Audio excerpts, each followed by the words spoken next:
especially when you've got 54 million followers, is a bit of an issue. I was hoping I was going. There was this 11,000, 12,000. I was going, oh, get out! What's happening? How are you? I'm good, buddy. What? Jesus, just tilt the camera up a bit. No. I want to see the top bit. Your missus has been cutting your hair. Oh my goodness. Are you happy with it? Look at that. Looks sharp. It's beautiful. What's that? Rahul in our team. We had Anil, Kohli in the team. Rahul Dravid, Robin. Stein. We had a gun team. Yeah. Manish came on board. Manish Pandey got a century in that season. Really, got a century there at Centurion Park. Yep. You know what's the most... do you remember Jesse Ryder and Rule of... Never. I was just talking to my coach the other day, 2 days ago. If someone told me 12 years ago you'll have these numbers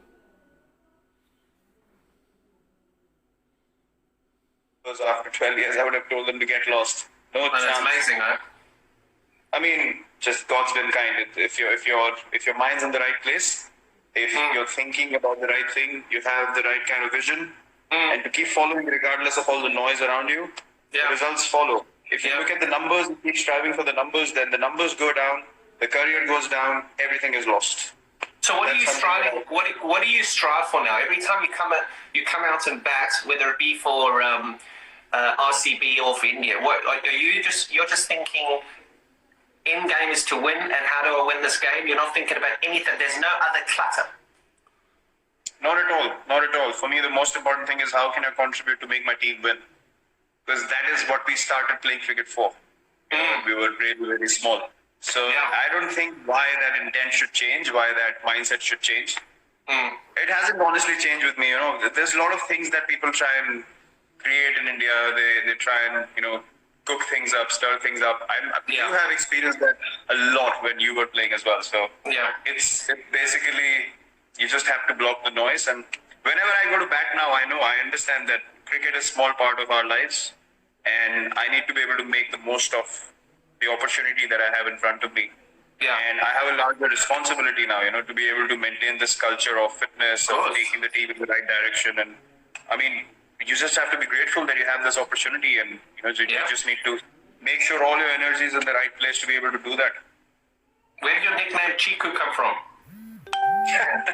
Chiku actually came from, MS has sort of made my nickname famous from behind the stumps. In the stump mics, people pick up. They call me Chiku actually like I'm their neighbor or something like that in India. They'll shout out, "Oh, Chiku wants water, please." And I'm like, I have a name. You don't know me, but you can't call me Chiku. Jeez, so when this all finishes, you're going to walk down the street, Chiku! Yeah, I get called out by the name of Chiku all the time. No one calls me Virat anymore. Either Kohli or Chiku. That's it. It's amazing. I come to India and they all call me Peter. I'm saying, who the fuck's Peter? Peter! Fuck is Peter? No, I got this nickname by a coach we had in the state team, actually the Ranji Trophy, our first class teams. And I used to have big cheeks back then, and I had in 2000. Sorry. You used to have what? Big cheeks. Big cheeks. Cheeks, yeah. Thank you. Thanks for clarifying. I didn't hear you correctly. I had big cheeks back then. In 2007, I thought I'm losing hair. My hair's shedding. I'm having a massive hair fall. So I got my hair cut really short like yours now. I look like a clown, and I have big ears. So my cheeks stood out and my ears stood out. And so we used to have this comic in India, like a comic book when we were growing up called Champak. It was called Champak. Yeah. And there was a rabbit in that comic. That character's name was Chiku. So the coach called me Chiku the rabbit because I had big ears. So that's where the nickname came from.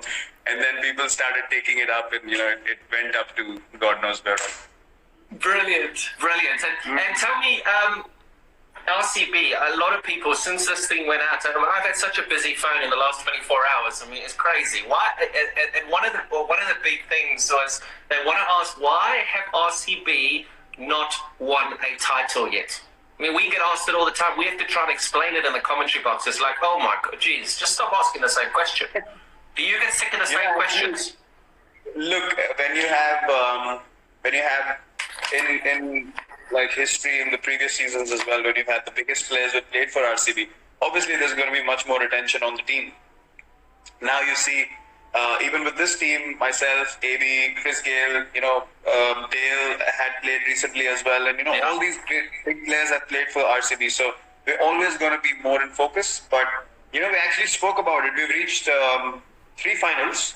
We haven't won either single one of them. We've reached 3 semi-finals. But those things are irrelevant. Those things are irrelevant. As till the time you don't win that title. So, look, we feel the same as everyone, to be honest. We keep talking about the team that we have. Even when we've had the best teams, we've just not been able to do it. But yeah, that's one of our main goals. We actually deserve to win a title, to be honest, because. Is that something that you are focused on now? We'll move on to Indian cricket in a minute, but is that something that, you've achieved almost every single thing in the game. Your numbers are crazy. Do you really want to win an IPL? Actually, I've realized something, that to go after something so badly, it keeps running away from you. And I remember all the times when we've done well in the RCB, we've never thought of whether we're going to win the IPL or whether we're going to reach the semis or knockouts or anything like that. But it's just that added pressure. Whenever we've played in the recent past, we've just thought, this is the season, and it's just blown us all over the place. So I think we just need to get that joy back. And at this stage of my life, to be honest, I give everything that I have on the field. How old are you now? I'm going to be 32 this year.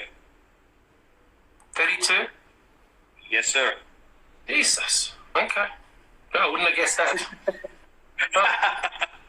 I would have get 38, 39, somewhere around there. 31. I'm 88 born, so how old am I now? I can't even count. I was shit at maths. There's the headline tomorrow. Virat doesn't know how old he is. I'm 31. I'm 31 at the moment. If that's as bad as it gets, then we've done really well in this session. I'm 31. 31. 31? Yeah. Okay. We get on to Indian cricket, and we talked about your transformation from 2009 to the person that you are now, and how fit you are, and how structured you are, and how much you train. Was that something that you desperately wanted to bring to Indian cricket? I remember playing against India when my first time I played against India was 2006. We toured India after that 2005 Ashes, and there was Tendulkar, Laxman, Dravid, Kumble, Harbhajan, Ajit Agarkar, Zahir Khan, Ashish Nehra. All these guys were playing. And you'd hit it to extra cover and you'd run 4. Yes, no problem. You just run 4. Whereas now, the team that you've got, you hit it to extra cover, you don't even think about running. Is that something that you've been so focused on and dedicated to bringing to Indian cricket, that strive to make sure that in the field, we're the best? Look, I started playing in 2008. I saw 2009, 10, 11 is when we won the World Cup. When you played that shit shot and we drew the game in Bangalore. 11 is when I got you out stumped down the leg side with pulling a leg. We're gonna get there. Just talk about you. Okay. So I saw 2009, 10, 11. These were my regular years with India. and then 12, that England tour when we came to England in 2011.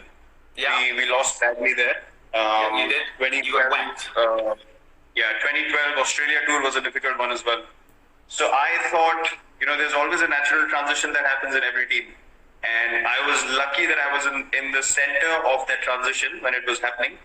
And I got the opportunity to see both sides of things, like what we were lacking as a side and what the world was catching up on, and they were becoming far more superior compared to us.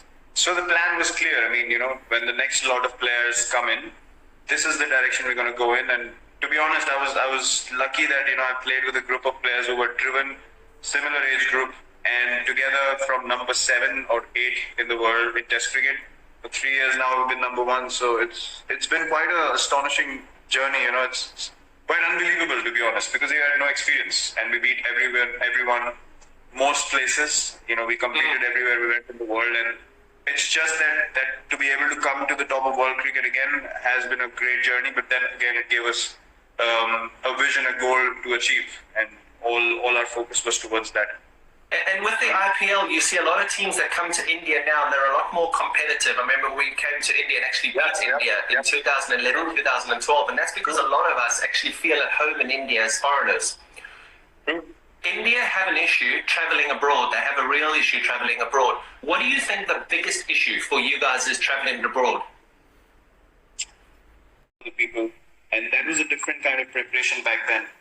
But now it's become sort of different, and I think technique also, it's everything's mental. I mean, you've played in a time where you were walking and hitting fast bowlers. Coaches don't teach you that. So it's innovation. It's staying ahead of the opponent. It's thinking one step ahead of the opponent. And these things, if you're aware, if you're thinking about how to win the game for your team, these things come to you. If you're too personal in your approach, you're too self-centered, you're thinking only about yourself, then you're just looking for ways to get out eventually. Because people are going to find you out. You're not getting out of your comfort zone because you don't want to fail.